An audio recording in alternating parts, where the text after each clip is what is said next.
بسم الله الرحمن الرحيم. الحمد لله والصلاة والسلام على رسول الله محمد وعلى آله وصحبه ومن والاه. رب اشرح لي صدري ويسر لي أمري واحلل عقدة من لساني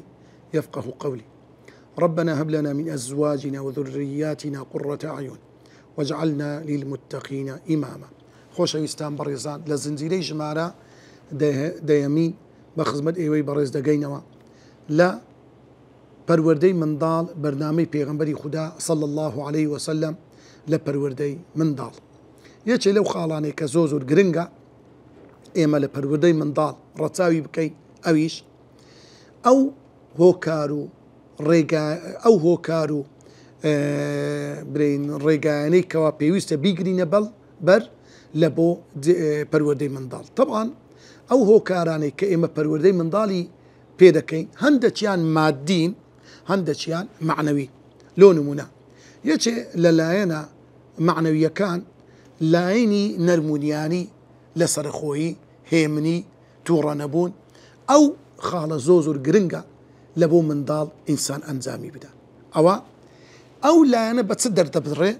مەسەڵەن لۆ نمونە ماچکردنی منداڵ، لە باوەشکردنی منداڵ، یاریکردن لەگە منداڵ، سوحبەتکردن لەگە منداڵ، هەموو ئەوانە زۆر گرنگە. بەڕاستی لایەنی ڕوحی منداڵ بەهێز دەکا وا دەکا. پەیوەندی دایک و باوک لەگە منداڵ زۆر بە قووەت و بەهێز دەکا. بە تایبەت منداڵ کە بچووکە لەو کاتێک کە تەمەن یعنی فام دەکا هەز دەکا. مەسەڵەن لۆ نمونە دوو منداڵ هەیە، یەکەچیان دەینی یەکەچیان ماز دەکەی ئەوی تر ماز ناکەی، یەکەوسر ئەوی تر ڕنگ و ڕووی گرژ دەبی. ئەوە فامی کرد. بەڵام منداڵێک عمری 6 مانگە 3 مانگە ئەو هەستەی نییە. بەڵام کاتێکە تو لە باوەشی دەکەی، کاتێک کە ئەتو عەطف و عەنانەت لۆ دەردەبڕی بەڕاستی تەئسیری خۆیەیە. بە تایبەت دایک وەکو لە زنجیرەی پێشوو باسمان کرد حەضانە و لە باوەشگرتی منداڵ مافێکە لە مافە هەرە گرنگەکانی ئەو منداڵە. لۆیە ئەو خاڵە زۆر مهمە حتا لە شێوازی دەربڕی. یعنی هەندێک کەسەی مەسەڵەن لۆ نمونە ئەتو نابی هەندێک کەلیماتی زۆر قوڕس بەکاربیدی لۆ بن. نا لەگە ئاستی منداڵەکەت عمری 2 ساڵە 3 ساڵە 4 ساڵە 5 ساڵە مەسەڵەن زمانی وی بەکاربینە دەبی ئەتو بێ ئاستی وی، نەک هەوڵ بدەی منداڵەکەت بێتە ئاستی تو. هەندێک وشەیە پێی دەڕابدرێ. ئەگەر هەڵەیەکی کرد لە دەربڕینی وشەیەک نابی گاڵتەی پێ بکەی، نابی سوکایەتی پێ بکەی، نابی بەسە خۆی دابشتێنی. و ئەو منداڵ ئەگەنا گەشە و نمای و کەسایەتیەکی زۆر لاوازی دەبیتە. لۆ یەکێک لەو خاڵانەی کە زۆر میمە ئینسان لەگەر منداڵ یعنی بە زمانی وی قسەی بکاتە، بە زمانی وی قسەی بکە، بە زمانە قسەی بکە تێبگە ئەو منداڵە. لۆی ئەو خاڵە زۆر میمە. ئەوە نیشانەی نەرمونیانیە، نیشانەی ئەوەیە کە ئەو بابە ئەو دایکە ئەو کەسە گەورەیە کە پەروەردەی ئەو منداڵە دەکا بەڕاستی عەطفی لەگە هەیە. ئەو منداڵەش هەست بەو سۆز و عاتیفەی ئەو دایک و باوکە دەکا کاتێکەوە گلەیی لێ ناکەن، کاتێکەوە بەسە خۆی داناشتێنەوە، کاتێکەوە ڕووی دەدەنێ، کاتێکەوە لە باوشی دەگرن، کاتێکەوە ماچی دەکەن. لۆیە یەکێک لەو خاڵە گرنگانەی کە دەڕێن پەیوەستبوونی منداڵ بە ڕوح و ناخی دایک و باوکەوە، دایک و باوک کەوا پەیوەندێکی بەهێز دروست بکە لەگە منداڵەکە، ئەو لە باوەشگرت و باسکردنی منداڵە زۆر میمە. لۆیە تەمەشا بکە کابرایە کاتە لای پێغەمبەری خودا صلی الله عليه وسلم. پێغەمبەری خودا صلی الله عليه وسلم لەو کاتە حەسەن و حوسێن چەند منداڵێک لەوێ بوون ماچیانی دەکرد، لە باوەشی دەگرتن. ئەویش گوتی ئێوە منداڵن ماچ دەکەن؟ پێغەمبەر فەرمی بەڵێ. فەرمی والله ئینە لی 10 ئەبنا، 10 منداڵم هەیە، 10 کوڕم هەبووە، ما قبلت واحدا منهم، یەک منداڵیش لەوانم ماچ نەکردیە. ئێستا خەڵکەیە فەخر و شانازی بەوەی دەکە والله دەرێ بە حەیاتم منداڵم لەسەر کۆشم دانەدایە، بە حەیاتم منداڵی خۆم ماچ نەکردیە. لێوە ڕەحمە، ئەوە سۆزە، ئەوە شتێکی باشە. پێغەمبەری خوا فەرمووی ئەما ئەملیک أن ينزع الله من قلبك الرحمة. من چی بکەم کاتێکە خوای الرحمة و سۆز و بەزەی لە ناو دڵی تو دەریدایە؟ بزانە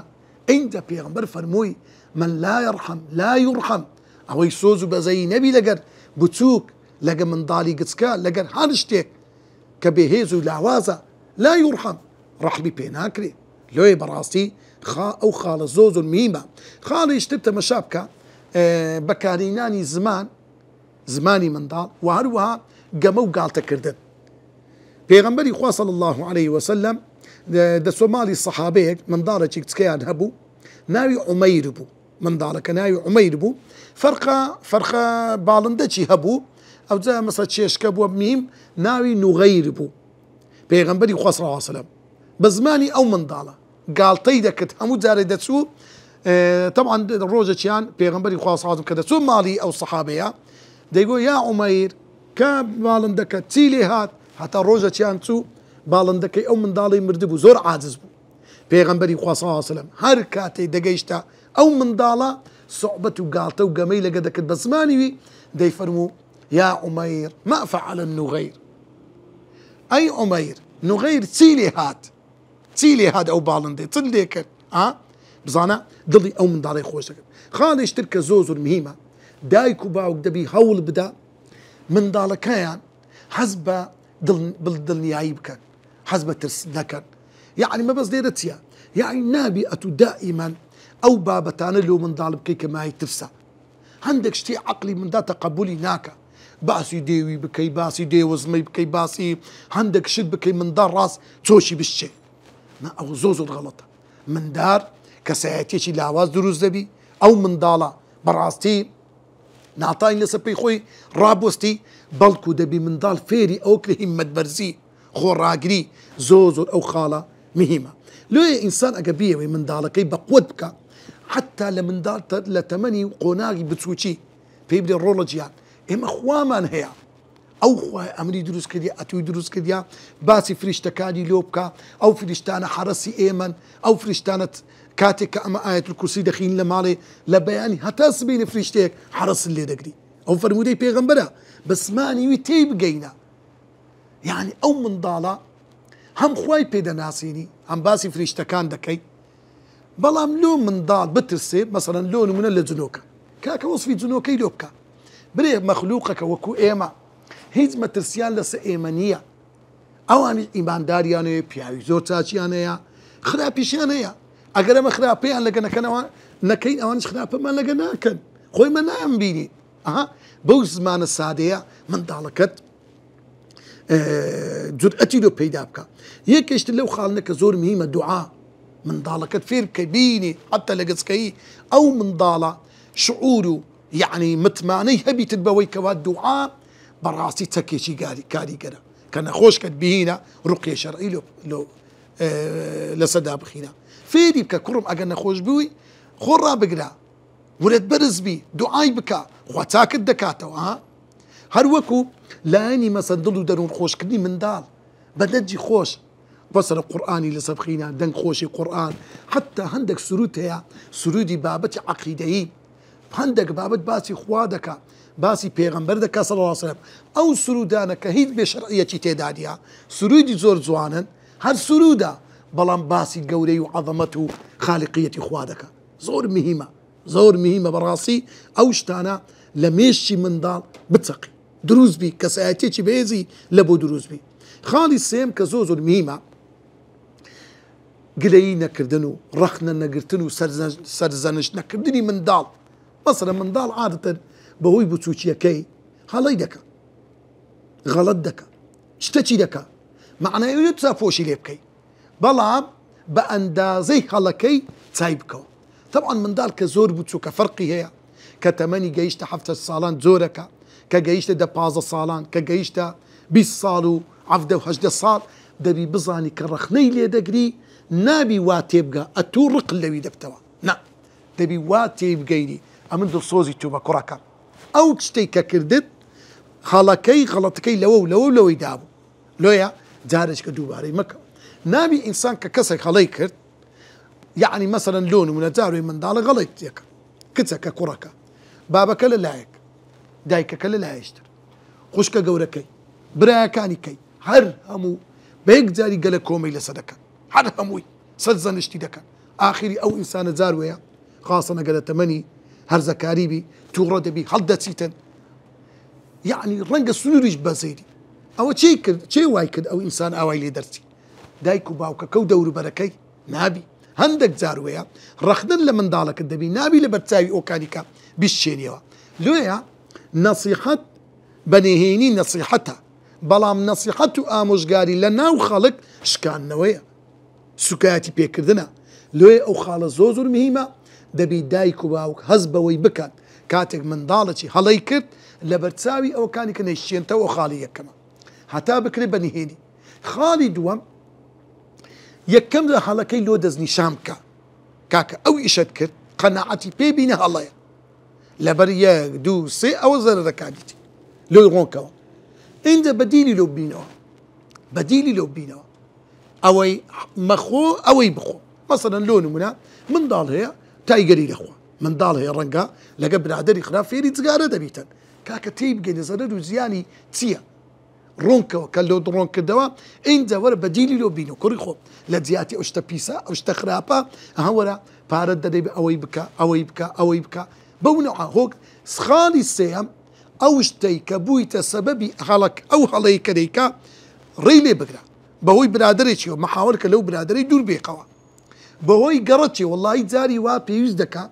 ئینسان ماڵی لە گەڕەچێک بگواسە لۆ ماڵت گەڕەکەیشتر چکە منداڵەکانت زایع دەبن چکە منداڵەکانت دەفەوتێن ئەگەر ئەتو لەو شوێنە ببینیەوە لێ دایک و باوکی دڵسۆز دەبی قوربانی بدەیت لە پێناو منداڵەکانت لێ ئەو خاڵە کە عادەم و ئینتیقات نابی زۆر و سەرسەنشتی منداڵەکەت بکەیت بەس شێوازێکی ئەو تۆ کە تەسیل لە شخصیەت و کەرامەت و کەسایەتی ئەو منداڵ بکە خاڵیشتر لەو خاڵانی کە زۆر گرنگە خاڵی چوارەم متمانە بەخۆبوون یعنی دەبی ئینسان دایک و باوک ئەو منداڵێک کە پەروەردە دەکا ئەو منداڵە کەسێک بی متمانەی بەخۆی بیتن کو کەسایەتی لۆ دروستکە یەک لەو خاڵنە کە منداڵەکە قسەی کرد جێی لێ ڕابگرە ئاوە جێی لۆ سووکە ئەوە یەک خاڵی دۆم پرسیاری لێ بکە کوڕم چیە قوتابخانە چت کرد چەند دەستان کرد خۆجاروی منداڵ کەم دووە قسەی ناکە دەبی ئەتوو بە هەر نەوعاچی بقسەی لێ دەربینی ئەوڕۆ توێ قوتابخانە بە چ ڕێکی داچووی لەگە چێ چووی کەینێ هاتیەوە چەند دەستان خی مامۆستای فران ناوی چییە ئەو خاڵانە دەرسەکانت چۆن بوو مەسەرەن سەفرەی کردە سەفەرەی کردیە ئیشەی کردیا وردە وردە گفتوگۆکردن وا دەکات تەمان ئەو گفتوگۆی نێوان دایک و باوە لەگە منداڵ بە تایبەت لە کاتی سفرا لە کاتێک کە میوەیەک دەخورێ لە کاتێک کە دانیشتینە مەسەر پێک و عائیلە کاتێکە لە سەفرەیە کە مەسەر ڕێیەکی دوورە دەستە مارەی خزمەتی دەستە گەشت و گوزارەی فرسەتە دایک و باوک لەگە منداڵەکان گفتوگۆ بکە لۆ ئەو گفتوگۆیە زمانی منداڵ پاراو دەکە شەرمی منداڵ دەستچێنی متمانەی بەخۆی دەبی ئەو منداڵە لەوێ زۆر مهمە نابی بیشتێنیەوە لە سەدەمی عومەری کوڕی عەبدولعەزیز ڕەحمەتی خوای لەسەر بێ هەر شارێک لە شارەکان وەفدێکیان دەهاتن لە بۆ مەسە ساڵانە دەهاتن ئەوانە چ گلەیەکیان هەبایە چ پێویستێکیان هەبایە چ شتێکیان هەبایە خەلیفەی موسڵمانان خەلیفەی هەرە گەورە کە عومەری کوڕی عەبدولعەزیز جێی لێ ڕادەگرتن وەفدی وڵاتی مصر هات طبعا عەمری کوڕی عاس خەلیفەی وێن دەربوو مێرد منداڵێکی تازە پێگەیشتی کە تەمەنی زۆر بچوو بوو بە پێش وەفدەکە شاندەکە کەوتبوو طبعا چەندین پیاوی زۆر گەورە هەبوو 6 ساڵ بوو 7 ساڵ بوو پیاوی زۆر گەورە دەڕۆیشتن ئەو منداڵت لە پێشی هەمووان دەڕۆی زۆر عەجایبە ئەدی و هەم پیاوە گەورەیە لێیە عومەری کوڕی عەبدولعەزیز کە دیتی ئەو منداڵی دیت گوتی ئەوە کەسێشتنیە لەو منداڵی گەورەتر پێشتان بکەوی قسەتان لۆ بکە بزانە ئەو منداڵە چیوت فەرمووی ئەی گەورەی ئیمانداران ئینەمە المەرء بئەصغەرەیه مرۆڤ بە دوو شت گەورە دەبی بە دوو شت بەڕێز دەبی لەناو خەڵکەی بلیسانیه و بقەلبیه بزانە یەکەمی شت زوبان ئەگەر کەس زبانی پاراو بوو لەناو خەڵک گەورە دەبی خەڵک جێی لە ڕادەگرن قسەی حەق دەکا قسەی چاک دەکا ئاەتی دەخینتەوە فەرمودەی دەخینتەوە خەڵک هەمووی جێی لە ڕادەگری قسەکانی سەرنج ڕاکێشا وەبقەلبیه و ئەگەر ئەو قسە ناو دڵەکی پاک بێتە دەرێ. اینجا عومەری کوڕی عەبد گوتی وەڵڵاهی قسەکەت پێکا بەڕاستی زۆر پێی سەرسام بوو. اینجا ئەو منداڵە فەرمووی وتی ئەی گەورەی ئیماندارن ئەگە بەتەمەن بی زۆر کەس لە تو بەتەمەنترە کەواتە شایستەترە لە جێی توبی و ئەتوو لە زۆر کەس تەمەنت بچووکترە کەواتە بەتەمەن نییە بە گەورەی نییە بەوەیە کە ئینسان خوای گەورە شتێکی بداتە مرۆڤ کە بەڕاستی زمان پارایی و دڵپاچیە. لەو زنجیرەیە بە کورت و پوختی ئەو چار خاڵە زۆر گرنگە. خاڵی یەکەم نەرمونیانی، خاڵی دووەم بەهێزکردنی لایەنی دڵنیایی و ئاسوودەی دڵ و دەرونی منداڵ، خاڵی سێم ڕەخنە و سەرزەرنج نەکردنی منداڵ، خاڵی چارەم بەهێزکردنی باوەڕبوونی منداڵ بەخۆی.